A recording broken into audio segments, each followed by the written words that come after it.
ડાંગની બરમડિયાવાડ પ્રાથમિક શાળાની નવી બની રહેલી ઇમારતમાં હલકી કક્ષાનું મટીરીયલ વપરાયું હોવાના આક્ષેપ થયા છે.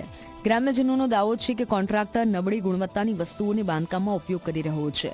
પૂર્વ ધારાસભ્ય મંગળ ગાવિતે આક્ષેપ કર્યો છે કે અધિકારીઓની મિલીભગતથી આટલું નબળું કામ થઈ રહ્યું છે. ગામના આગેવાનો અને ગ્રામ્યજનો એકઠા થઈને બાંધકામવાળી જગ્યાએ પહોંચીને કામ અટકાવવાની ચીમકી આપી છે. સાથે તાકીદે પગલાં ન લેવામાં આવે તો આંદોલનની પણ ચીમકી આપવામાં આવી છે. આ રીતે કામ કરતા નથી કોન્ટ્રાક્ટર. 10 દિવસમાં ધાબુ ખોલી અને એનામાં પાણી છાંટતું નથી અને સારી રીતે કામ થતું નથી.